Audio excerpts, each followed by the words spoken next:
近日，中国在中非合作论坛上宣布，未来3年将向非洲提供高达3600亿元人民币的融资支持。这一惊人数字在国内外引发轩然大波，也让许多中国民众感到愤怒和困惑。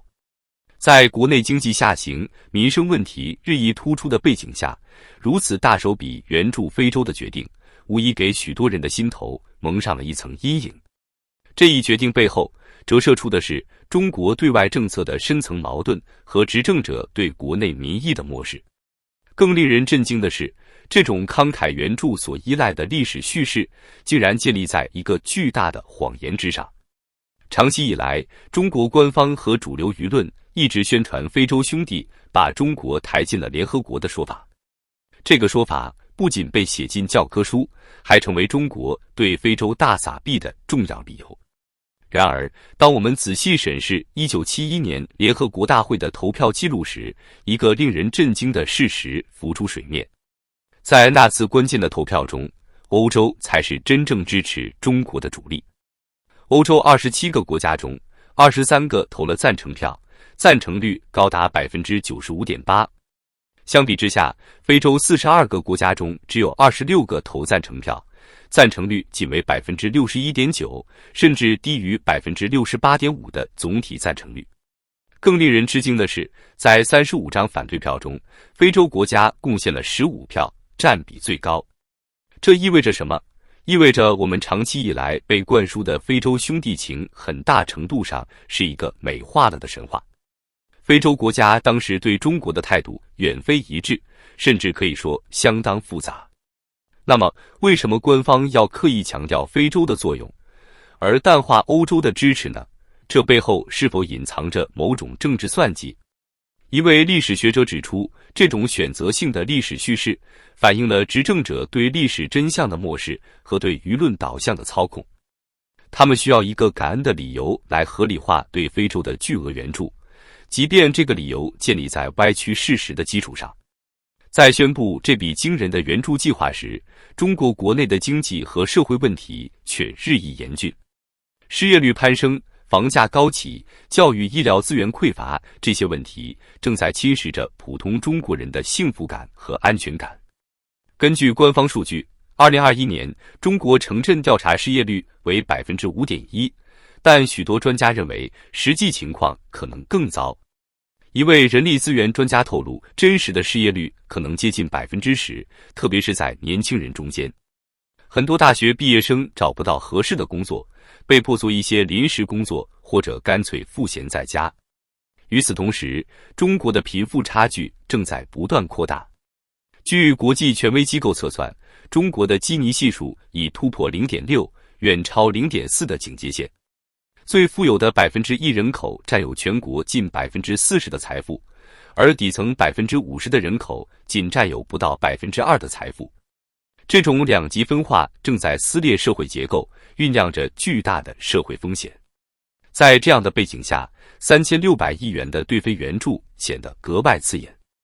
一位网友愤怒地写道：“这笔钱如果用来解决国内问题，能做多少事？可以为多少失业大学生提供补贴？可以建造多少所学校和医院？可以帮助多少贫困家庭？”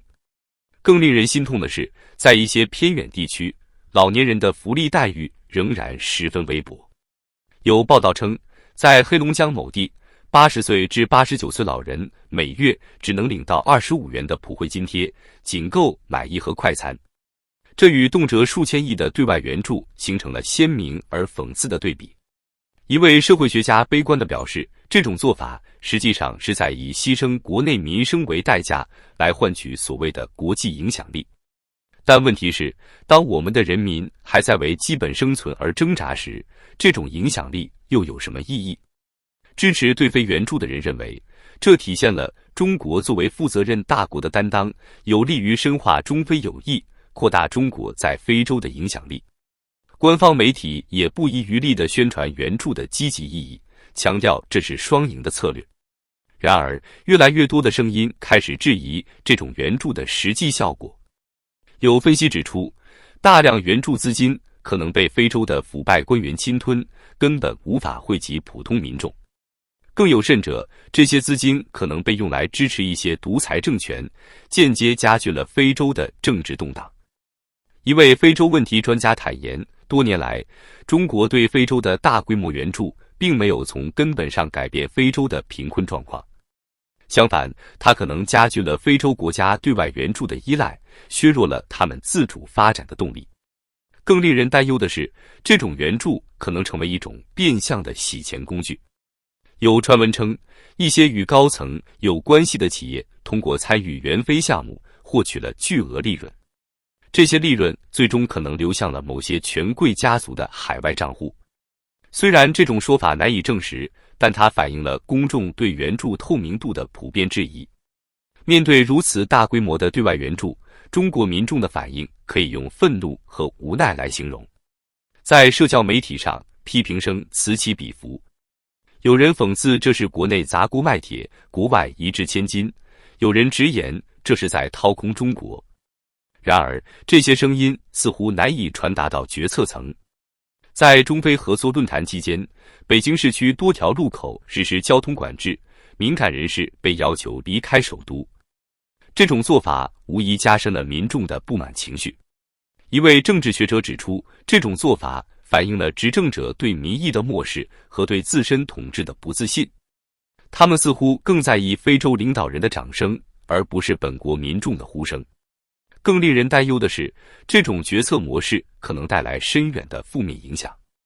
它不仅加剧了民众对政府的不信任，还可能激化社会矛盾。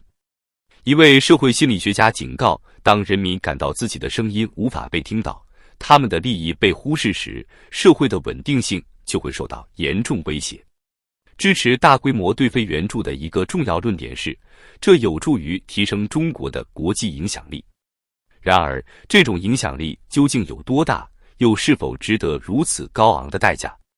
有分析指出，中国在非洲的影响力确实在增长，但这种影响力往往停留在政府层面，难以深入民间。一项民意调查显示，许多非洲国家的普通民众对中国的看法并不像官方宣传的那样积极。有人担心中国正在成为新殖民者，有人质疑中国项目的质量和环境影响。更令人担忧的是，中国在非洲的扩张正引起西方国家的警惕和反制。美国、欧盟等都在加强对非洲的关注和投入，这意味着中国可能陷入一场代价高昂的影响力竞赛中。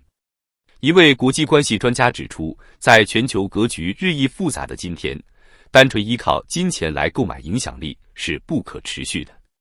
我们需要更智慧、更平衡的外交策略。中国对非洲的大规模援助，折射出的不仅是外交政策的问题，更是整个发展模式的困境。长期以来，中国的发展模式过于依赖投资拉动和政府主导，这种模式在国内造成了产能过剩、债务高企等问题，而对非援助某种程度上是这种模式的对外延伸。通过在非洲大搞基建项目，中国希望为国内过剩产能找到出口，同时获取资源和影响力。